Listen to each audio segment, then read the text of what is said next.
welcome back to Pavs Pod. Phil, how you doing? I'm very well, mate. How are you?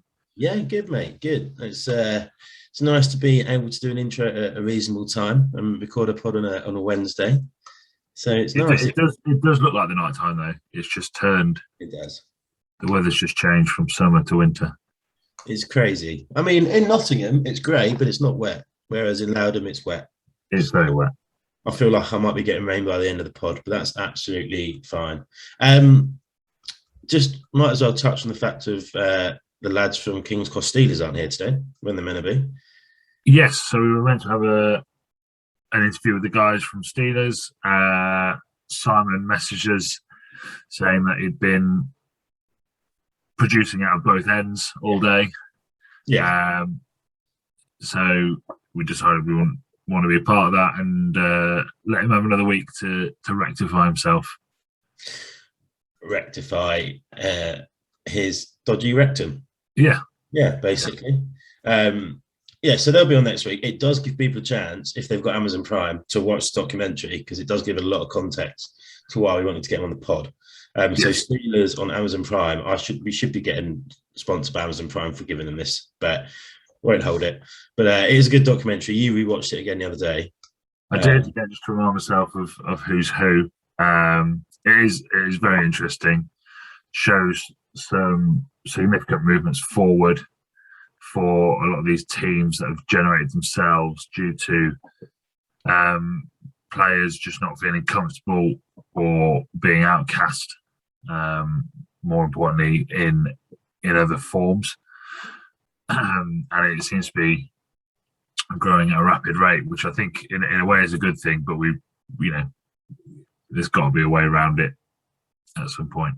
Yeah, it's almost a shame that we need to feel like we have inclusive teams, and the fact you have to call a team inclusive hurts, because that gives the impression people don't always feel included in normal teams, which is something we obviously probably do have at the club sometimes, even though we're not obvious to it. So it'd be good to hear from them. It'd be good to get some kind of ideas on how other clubs can include everyone as well. So that'd be good. Before we move on to speaking to Planty, who I heard was actually Webber's his best mate at school. Bridge North, you had a nice little trip down to Bridge North the other day. Yeah, never been there before. Not going to do a travel advisor, a trip advisor review on that one. It's a strange club. It's a very old, worldy club. You get changed at the pub, which you can't park at, and then walk 500 metres down the river to the pitch. They're very welcoming, very nice group, and we've gone and produced a performance that we've been lacking so far this season. So hoping to build off that. I think the scores were 34 all at the end. Both teams could have won it. Both teams could have lost it. It was very close and to be a fair result. Yeah, nail-biting stuff. I heard there were some good performances from people. I heard Little Rim Job did all right. The Little Rim Job on the wing did very well. Found himself there again this week following that performance. Well, there we go. What else can he ask for, eh? And he's now found his little crew, hasn't he, on the Thursday nights. I know. They came second as well. And at that age, they normally come first, but they came second. Yeah. And I was quite impressed. I didn't know Aaron had that knowledge either. It doesn't strike me as someone with knowledge. No. None of them do. No, none of them. But no, it was good to hear yesterday at training that Nath was still buzzing off it, and it sounded like the rest of the lads were as well. So nice to have some positivity back. Going into Broad Street tomorrow at home. It's Broad Street, innit? So that should be a big game as well. Got to back that up. Yeah, we've got 4 games before Christmas, and they're all good opportunities for us to perform and gain a result. We don't really know what to expect from Broad Street. When we played them last time, we had a very frustrating game where we lost a few players to injury, ended up finishing the game with 13 men due to injuries, and a very dynamic performance from Doug Billam at scrum half, actually. Oh. And 7 in that game, I think he played. So, it was a frustrating one up there last time. they're a team in and around us in the league, and it's one we should be looking to gain a positive result from. Yeah, no, I believe you're turning out for the bench for the twos, Thomas. Mate, you start getting vertigo, right from Nosebleeds. Yeah, rightfully where the Goat should be, I think, on the bench for the twos against West Bridgeford, which is I think it's Bridgeford. I think that's why I subconsciously agreed to saying yes, because I quite like beating Bridgeford. It's probably properly at home as well. So yeah, no, that should be good. And there's an ale on at the club tomorrow. Another ale, Magpie. I know Neil is very excited about this ale thing that he's got going on. So I don't know if I'm going to get this out before the game, but if I do, and you're listening before Saturday, get up to the club and support the lads. Let's get into Planty's pod. Let's not get into Planty.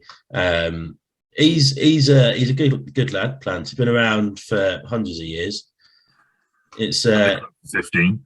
Yeah, I know. It was interesting to find out how old he actually was when he joined the club, because no one knew. I feel like we were going to have to cut him open to work out how old he was and count the rings. But good lad. It was nice to get him on. Yeah, he's part of the furniture, and he's just one of those guys that's always there, always willing to do his part, and is a strong member of the club. Yeah, very much so. And he's often a quiz regular, and he is probably one of our best quizzers. He knows a lot of things that aren't worth knowing. Yeah, which is what you need for a quiz. It's true. Yeah. Let's get into it. Let's.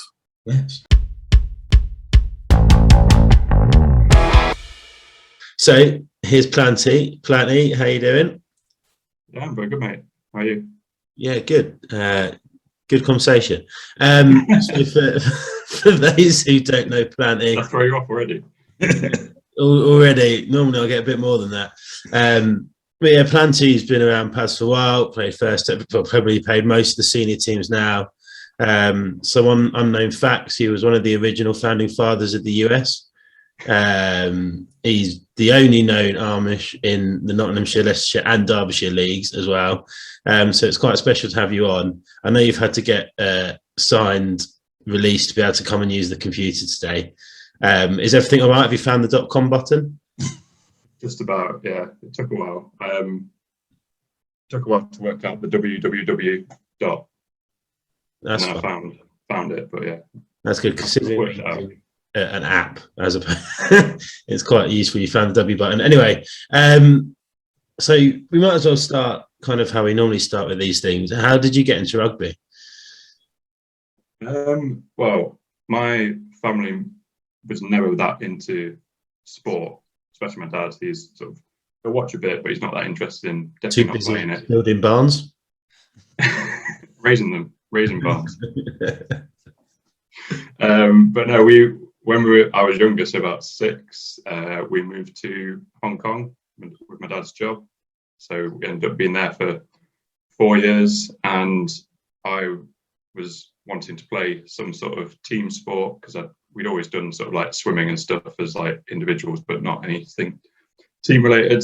And Hong Kong being Hong Kong, it's home of the rugby sevens. It was right, get down to a rugby club and start playing this sport, and you throw this ball around and just have fun. And I did that and got into it that way. Right, I've known Planty for 10 years, probably longer. Never knew he lived in Hong Kong. That is.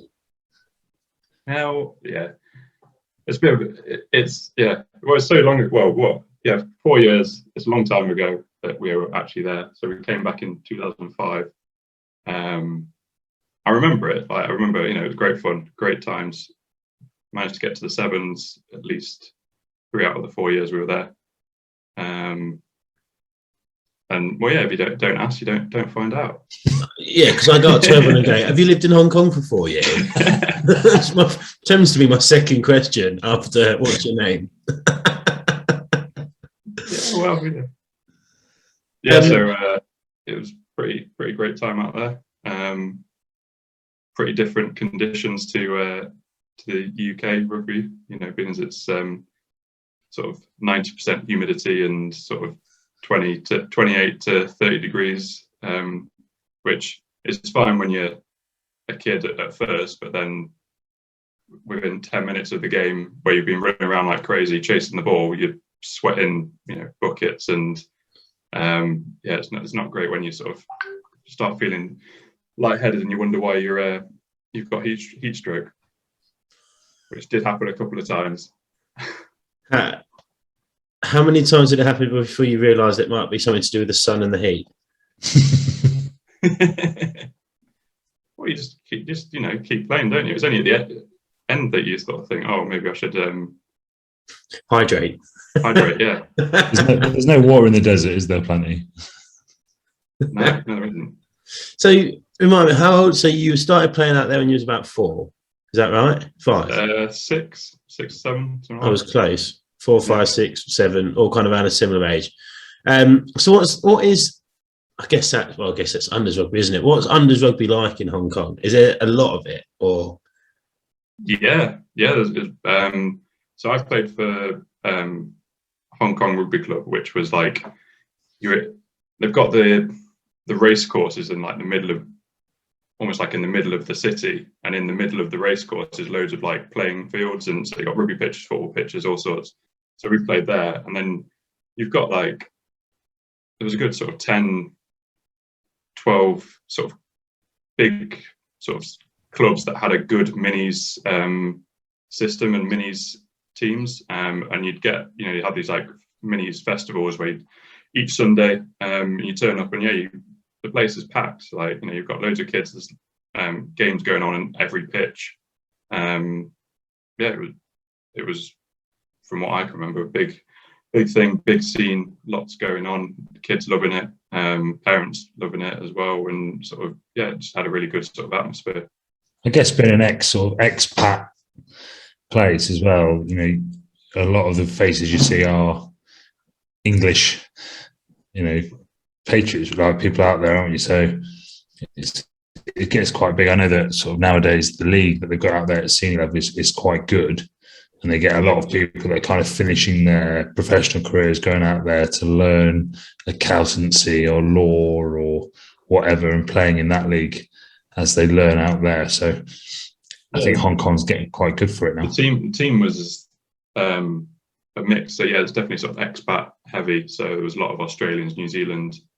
There's a few American kids as well. We had one of the coaches was American, and like, I'm not sure he ever fully understood rugby. Like, he just had so much enthusiasm for sport and like just people running fast and hitting hard. Like, but I don't think he ever actually understood rugby. But he would just like scream on the sideline and like, get so enthusiastic about it. But there's nothing wrong with that. It's got me through a career. It's different though.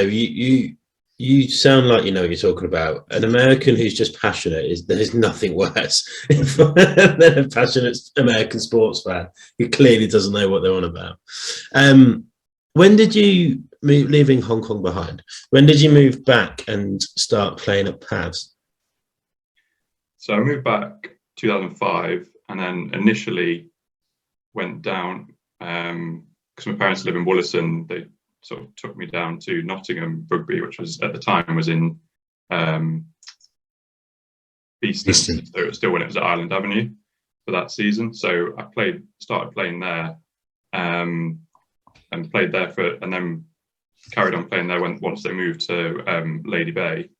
And then about, I think I was 15 or 16, my sort of age group at Nottingham kind of just folded really. It was just sort of a slow decline. Like, we'd had a good team for a couple of years, and then a few people sort of went off to Derby, a couple went to Pavs, and there's a few people sort of just giving up rugby at that age. So then, that team wasn't there for the next season. So I was looking around, and I'd already sort of knew a few people who'd moved to Pavs, knew a few people that I'd played like county with. So I went along sort of, I think 15 or 16, and sort of joined it then. So who's in your age group? So Molly, he's my age. Josh Poulet was our age. Phil Molly, yeah. Yeah, Phil Molyneux. Yeah. No, Matt. It never gets old, Matt. does it? It literally never gets old. Yeah, they're always the best. But yeah, it was Matt Frings as well. He was my age group. And Josh Poulet was that age group. Ross Martinscroft, who's kind of comes back and forth every now and then. He's been at a few of the sort of President's Days and things. He's living away now, but yeah, we had a good team, a good age group, did sort of well. The first season I arrived, we won the NLD Cup, which had always been like a target, because I remember playing Pavs like previously with Nottingham. We'd won it at Nottingham like a couple of seasons before, and played I think Derby in the final. And then the next season, as the Nottingham team was on the decline, Pavs was kind of every season was getting better and better in their age group.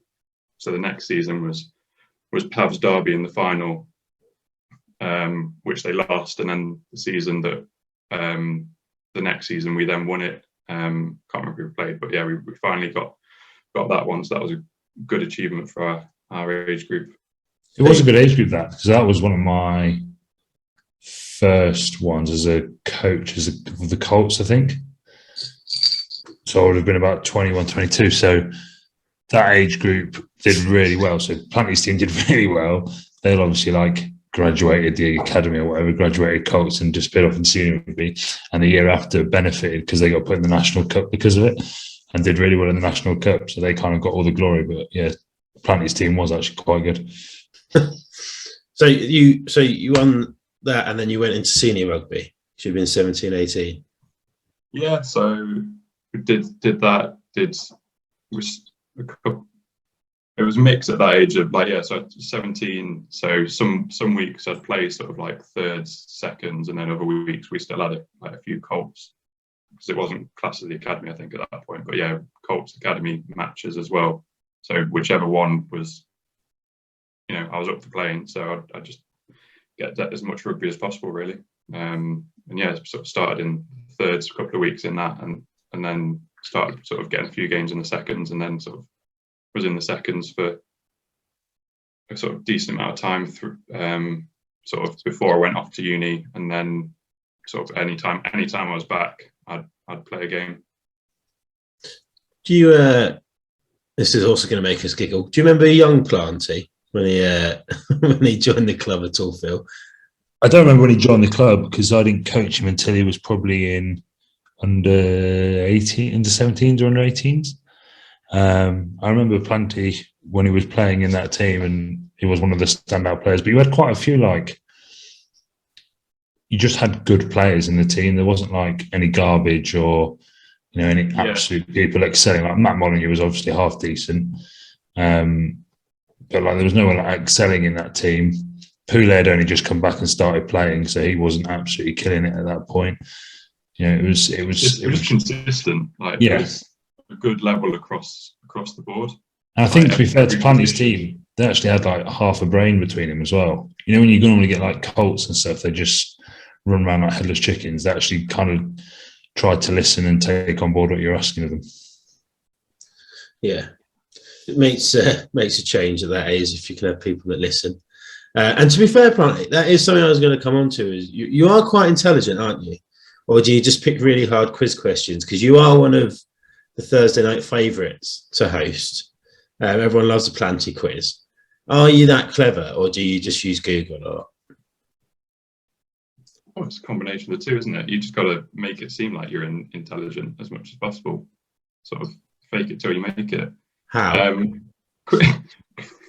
Quizzes, I just enjoy it. So yeah, plenty of practice. I can imagine you being a regular at a pub quiz, if I'm honest. Well, so the random guy sat in the corner, just a team of one. I didn't suggest you'd be on your own. But if that's how it goes, mate, you just drop us a text. I'll come through. No, you and Rich Hatton could be a good little pub quiz too. Yeah, we seem to know a lot of generally useless information. Useless information wins as quizzes. Yeah.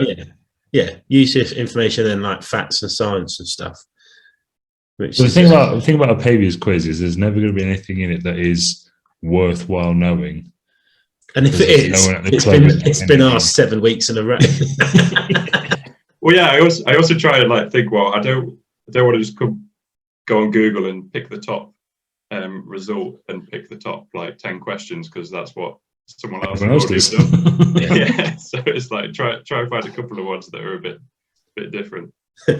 Quiz questions that go down to the bottom and press page 76 of Google. Yeah, exactly. You've got to do a little bit more work to make it seem like you're intelligent.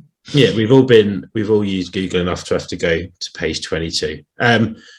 So before we move on to questions from the public, which has been given a new name, and I will release the new name. All right. Which John T gave to me earlier today or yesterday. Let's move on to tour stories. Have you been on tour? Not a seniors tour. I'd missed out on the Pavs one to junior one to like the Perpignan. That I think that was a season before I joined. But at Nottingham we had one where we went to the Netherlands. We went to, I think it was called Hilversum. Right. So we were an under 14s team, and one of the sets of parents, their older son was in the under 16s, so it was a combined under 16s and under 14s tour with the majority of the parents. Like I know a lot of the time it's just like a couple of sort of designated dads and things, but this was like literally all the parents came, and I think they had a better time than us.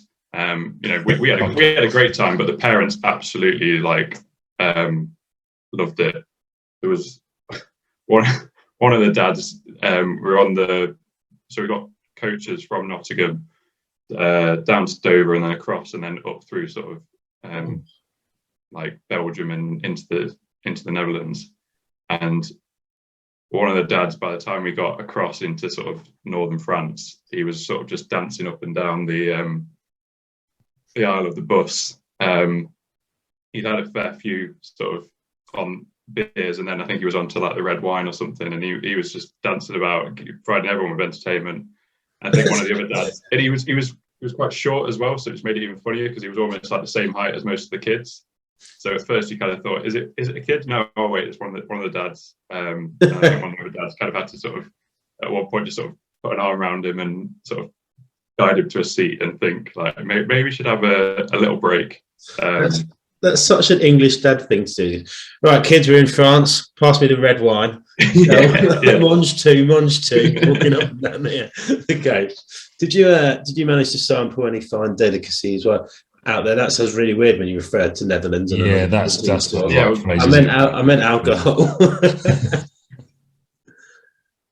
No, I think because of being with all the parents and sort of there wasn't that much. Well, the under 16 team they managed to find the supplies and sort of ransack that, because on the Sunday, so we played a match on the Saturday and then we played in a tournament on the Sunday, and we did quite well. We sort of I think we won it in our age group, but the under 16s were just in no state whatsoever. They were all sort of, I think the winger was sort of like just thrown up at the side of the pitch and then in the middle of the game and then sort of trying to carry on, and no one could pass to each other. They were all seeing sort of team of sort of 30 rather than 15 because they're all seeing double. Like it didn't go.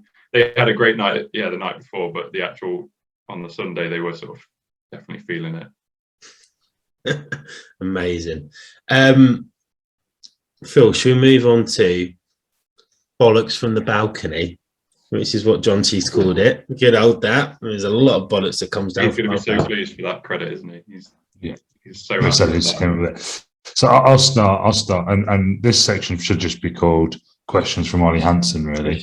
Yeah, plus one. One other. If anyone can devise which question isn't from Ollie Hansen, Tom will buy you a pint. Lambrini. So question number 1, does your colostomy bag get in the way when you're playing?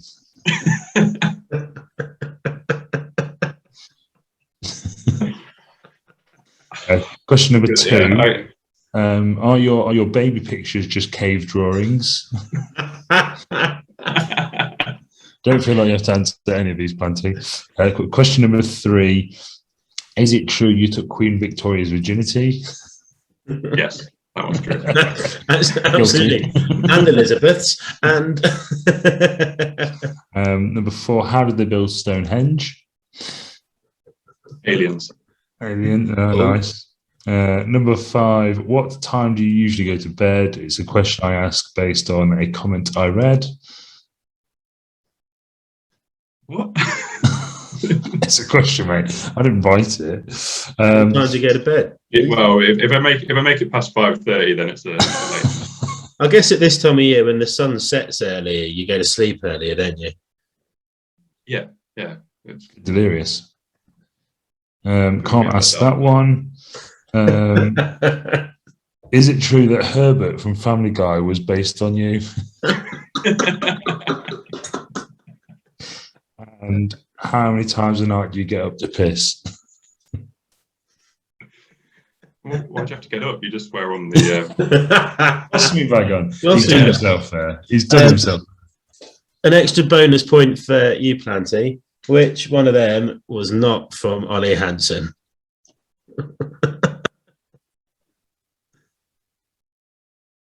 Oh, I thought you had moved off Ollie Hansen. I thought they were all from him. I'm guessing the what time do I go to bed? Correct. The one that wasn't offensive. I think for those who haven't quite got the joke yet, who don't know Planty that well, he is renowned for essentially being an old man, yet he is still one of the younger members in the first team. How old are you? 27. And your birthday is? May 17th. You want to catch him out, Tom? What year? Every year. Every year. No, it's just that you don't even. I'm older than you by about 5 months, give or take, and you do not look as old. I'm 27 as well. You do not look as old as me, but you still get so much shit for being old. Where does it even come from? Who started it? I think you can have a pretty good guess. I'm fairly certain it was. I'll give the credit to Ollie Hansen. I mean, as he is usually the one involved in these kind of things.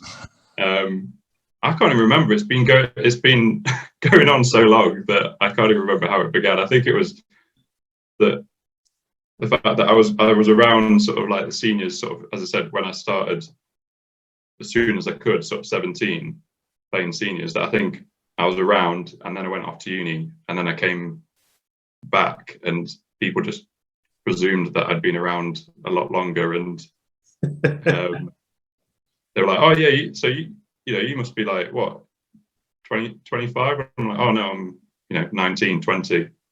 And then it just sort of escalated from there. No, you're not. Oh, it must have been a terrible paper round, like uphill all the way. Was the usual sort of early comments, and then it sort of just escalated from there. And then here comes Ollie Hansen with the interesting comments. Yeah. Move from Ollie Hansen's questions, Phil. Would you like to get your package out for Planty? Yeah, I've got to admit, a lot of these may follow in the same vein, but what do you expect? I guess we start where we always start. Planty, fastest answer first. That's no. Just quick fire questions. Red or green? Red. What was worse, the plague or the War of the Roses? Plague. Burnt Stump or the Bowls Club? Burnt Stump. What's your favourite drink?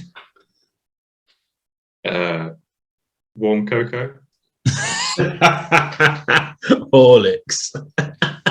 I mean, at your age, it's probably unfair to ask this question. When was the last time you wet yourself? Not for a long while. I don't think. 3 minutes. Oh yeah, been pretty good. As I say, the colostomy bag helps. Who's your favourite opponent? And don't say the Nazis.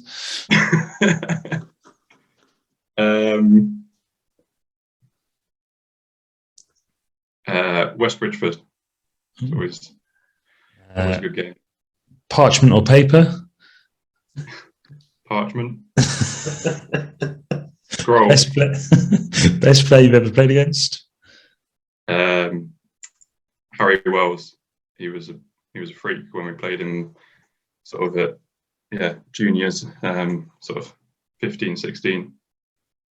Yeah, he was massive at that age, wasn't he? He was just huge, just towered over everyone and just sort of battered people away as they tried to come, get close to try and tackle him. Who did he play for at that age? I'm interested. I remember playing him against Deepings. Yeah, I knew it was forever that way. And finally, Jonty or Jim? Jim. Yes. I think it's fair. We've not done a tally for a while, actually, but we've not done Phil's pack as much. So I think Jim is just about in the lead still, from what I remember. I think so. It was close, though. There was a lot more Jonties than we had hoped for. Yeah. And my editing is not good enough to cut them out.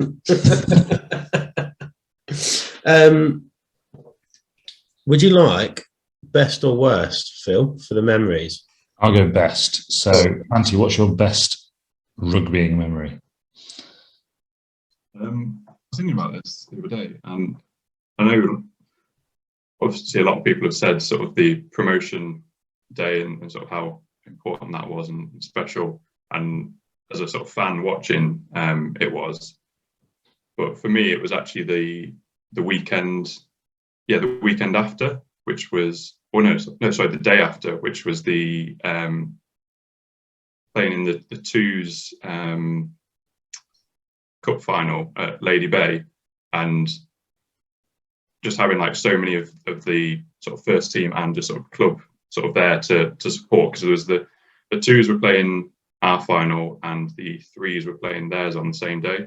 So it was just I just remember the match being, our warm-up was dog shit. It was just terrible. There was just nothing going right. It was a pretty hot day. We were playing some sort of uni team that it was the Nottingham uni team that somehow got themselves into the cup competition, and they were sort of doing that, looking pretty professional, and we were there sort of dropping passes, nothing going right, and you're thinking, this is going to be a bit of a tough day.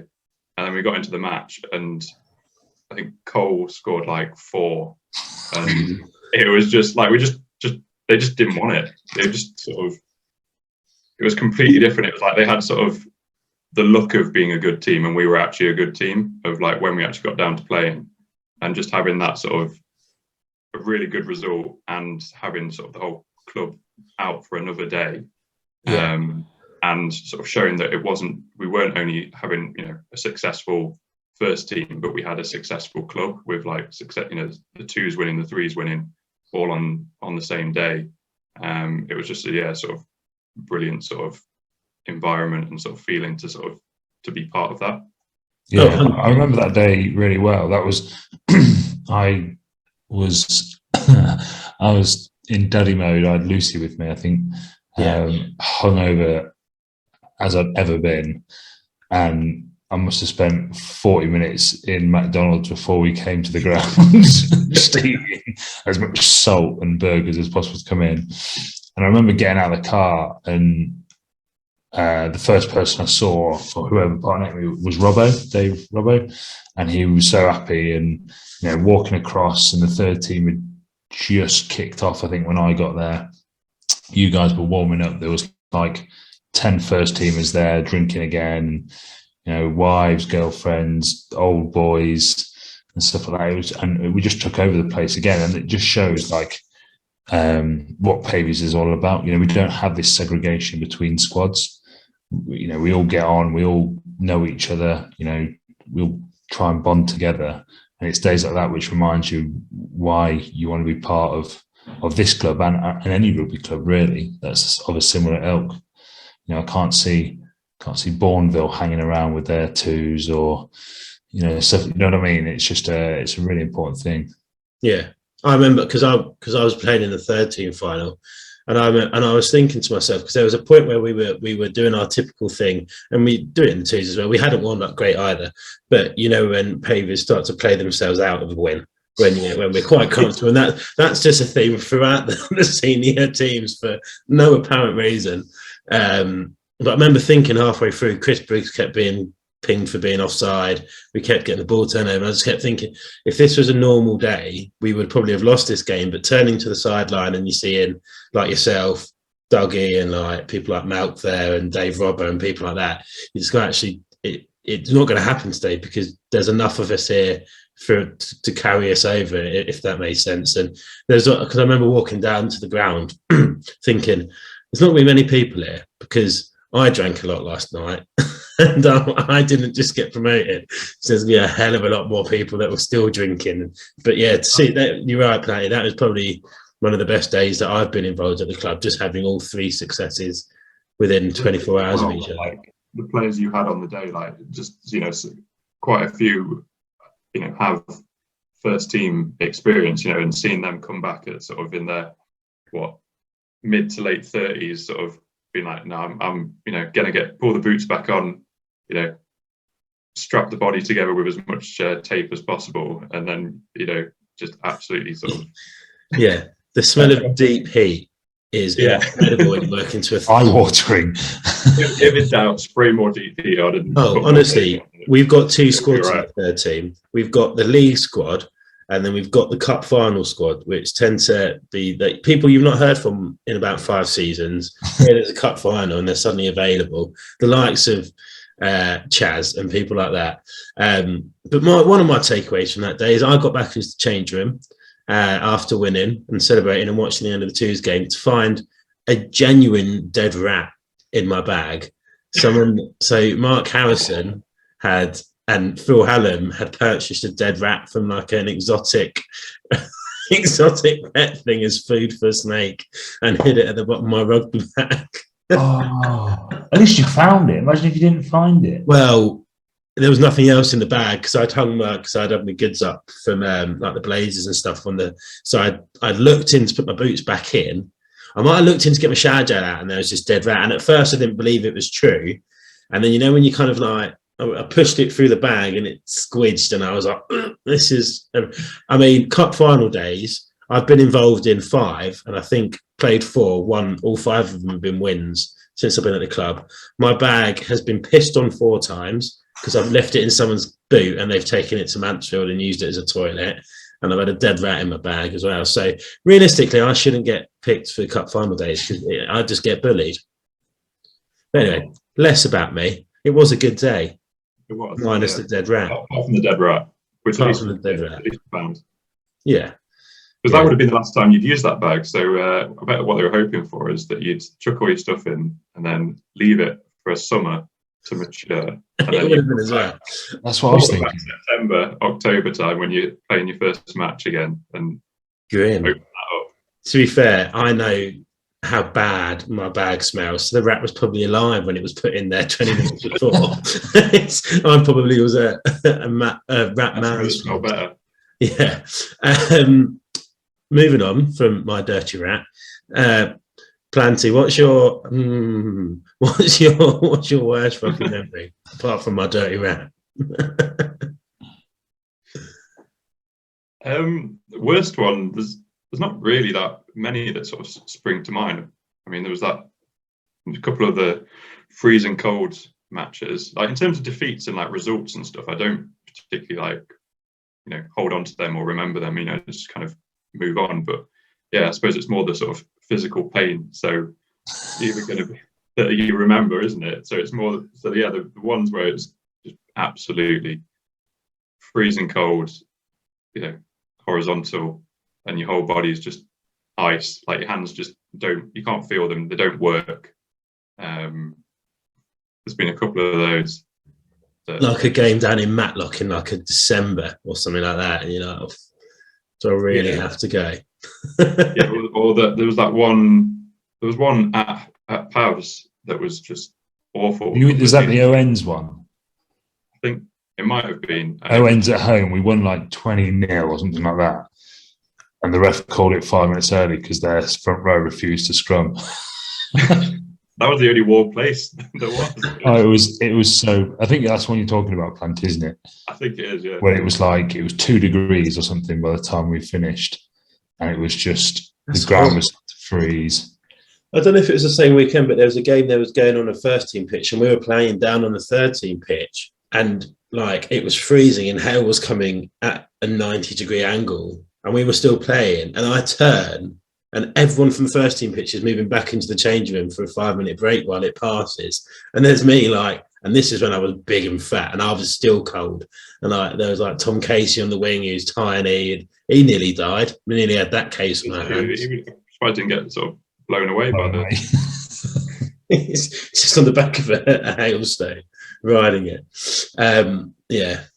So at least there's no real bad memories from rugby. I mean, at your age, you're not going to have many memories, but at least there's no. The ones I've still got are yeah, all good. When you said yes to coming on the pod, did you expect all this? Yeah, of course. I was going to say, I It's hope not stupid. What else was there going to be? Of course, it was. It's not stupid. You've got nothing else to do over Wednesday night. Bridges Mondays, training Tuesdays. Yeah. Reliable. Reliable. I'm not going to be out on the streets at my age. At this Oh, you'd be a target. Reliable is a very good way to describe you, to be fair. Old reliable. Old and reliable. You can be a bit of a grumpy old man sometimes. Specifically on a training pitch when someone lies over and locks up the ball. But apart from that, don't bring it up. You're only a twos player. I doubt he listens. Phil, have you got any? Pardon? Did they get it in Ilkeston? Well, don't forget internet. Phil, do you have any more questions for Planty? All right, let me just check. No, they're all gone. Obviously got bored now. Thank you for coming on, and we'll see you. Well, we'll see you tomorrow night for the quiz, won't we, Planty? You won't be missing that. Of course not. No. You pint miles. Pint of mead and a pork pie for Planty. Are the pies back on?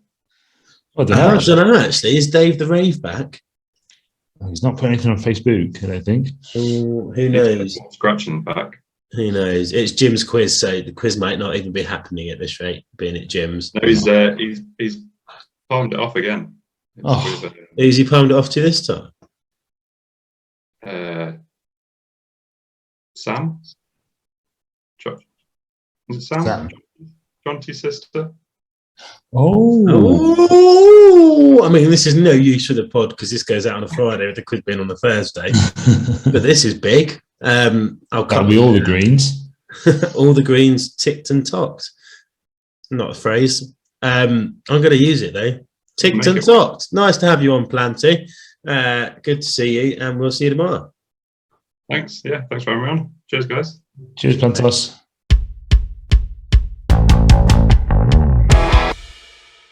So that was Planty. Good pod. Good pod. All ever reliable.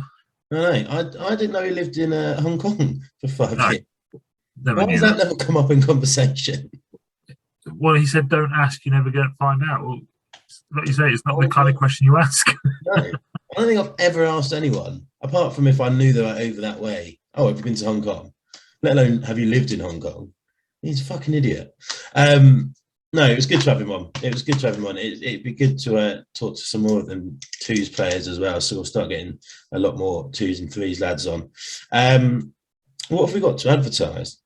Because the cocktail is a not much. The cocktail party is a sellout. Waiters and waitresses required. Yeah, we that's somehow landed on my shoulders. Not sure how. That's good. You know, we're just going into Christmas now, aren't we? We are coming into Christmas, but I do know there is a Burns Night event coming up on the 21st of Jan. So if you missed out on the cocktails, you best get your ticket for Burns Night. Birds Night is always good at the club. They used to do that a lot. Did they? Yeah. I missed Yeah, that. they used to do that a lot. They are boozy. Birds Yes. Night. Anyway. So put that in the diary. I know there's some talk of a ball at the end of the year, but we're keeping that. You didn't hear that. That's a secret. So that secret will be revealed soon. There's nothing really else to report. Now, we had a week off last week, so you've had 2 weeks to think about wise words. Do you have any? Well, I'm not sure this is wise words or just promoting a kind gesture, but Donate to our Movembers? donate to November would be one kind gesture, and two is it's coming to Christmas. Yeah. Weather's getting cold. Yeah. There's a growing number of homeless people on the streets, so why not give some of your excess clothing, food, or cozy blankets / sleeping bags to the local charity? Do you know what? That is the nicest thing I've ever heard you say. I nearly teared up then. I infrequently am nice, Infrequently. and that's one of those few infrequent times. Yeah, but in fact, I do know in Nottingham and Mansfield there is a winter shelter this year, and they're always asking for sleeping bags. So if you've got anything you don't need, get rid of it. No one goes camping anymore. Get rid of the sleeping bags. Give them to them. Friary Nottingham are in desperate need for warm clothing. And I've got a lot of excess clothing now because I'm skinny. So You've also got a lot of excess skin, Tom, as we were talking about I yesterday. don't think they need that. But when Bear Grylls slept in a polar bear. Oh, I'm going to leave that image in everyone's mind. Bye. Bye. Oh, that's a horrible.